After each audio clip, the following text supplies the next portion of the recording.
एक आश्रम में साधु महाराज रहते थे। वे भिक्षा मांगकर अपना जीवन व्यापन व्यतीत करते थे। ये सोचकर आश्रम से शहर की ओर निकलती हैं कि वहाँ कुछ ना कुछ तो मिल ही जाएगा और शहर की भी सैर कराऊंगा। वह साधु महाराज भगवान का नाम लेते हुए शहर की ओर निकल जाते हैं। कुछ देर बाद मौसम खराब हो गया और हल्की बारिश होने लगी। वह साधु महाराज बारिश का आनंद लेते हुए चले जा रहे थे कि अचानक बीच में उन्हें जलेबी का छोटा सा स्टॉल दिखा। साधु महाराज को काफी भूख लग रहा था। वह सोचा क्यों ना इस हलवाई से कुछ खाने की चीजें मांग लिया जाए, लेकिन उसकी हिम्मत ही नहीं हुई वहां जाने की। तभी हलवाई की नज़र उस साधु महाराज पर पड़ती है जो बारिश में भीग रहे थे। वे मन ही मन सोचने लगते हैं, लगता है साधु महाराज काफी भूखे हैं।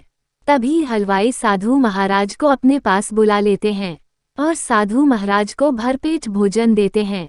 साधु महाराज भी उन्हें खूब आशीर्वाद देते हैं, तुम सदा खुश रहो, तुम 2-4 और दुकान खोल लो, आगे बढ़ो और खूब तरक्की करो, ऐसे बहुत से आशीर्वाद देते हैं। साधु महाराज वहां से आगे चले जाते हैं अपनी धुन में भगवान का नाम लेते हुए। वर्षा के कारण सड़कों पर भरे हुए पानी को अपने पैरों से सींचते हुए अपनी धुन में ही चले जा रहे थे। तभी वहां से एक नवविवाहित जोड़ा आ रहे थे। तभी महिला की साड़ी पर पानी की बूंदें चले जाते हैं, जिससे उसके पति साधु महाराज से गुस्सा हो जाते हैं और साधु महाराज को खूब गालियां देने लगते हैं। साधु महाराज को एक जोर से थप्पड़ भी लगा देते हैं। महिला अपने पति से कह रही थी, छोड़ो न, अब गलती से हो गया होगा, ये सांडी धोने के बाद ठीक हो जाएगी। फिर भी उसके पति नहीं माने और साधु महाराज से उलझे रहें। साधु महाराज भी अपने भगवान से मन ही मन कहते हैं, यह आपकी कैसी माया है, कभी भरपेट भोजन देते हो और कुछ देर बाद जोर से चपाटे। नवविवाहित जोड़ा अपने घर चले जाते हैं। वे दोनों सीढ़ियों से ऊपर कमरे में जाने के लिए चढ़ते हैं कि अचानक उस लड़के का पैर वर्षा के पानी में गीले होने के कारण फिसलकर नीचे गिर जाता है। वे लहूलुहान हो जाते हैं और तुरंत ही बेहोश हो जाते हैं। सभी लोग वहां इकट्ठे हो जाते हैं। तभी उसकी पत्नी पहले हुई सभी घटना के बारे में बताने लगती हैं और कहती हैं, जरूर उस साधु महाराज ने कोई श्राप दिया होगा जिससे मेरे पति नीचे गिर गया है। अब वहां इकट्ठे हुए कुछ लड़के गुस्से में उस साधु महाराज को ढूंढने के लिए निकल पड़ता है।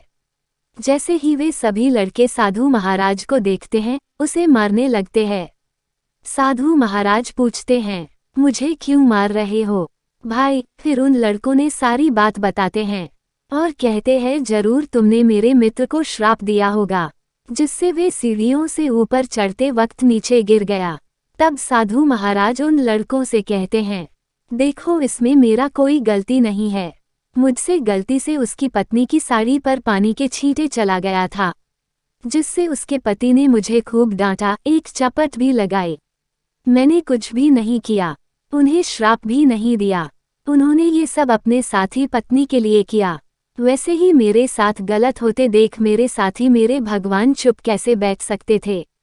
उन्हें कुछ तो कुछ करना ही था। सभी लड़के शांत हो गए और वहां से चले गए।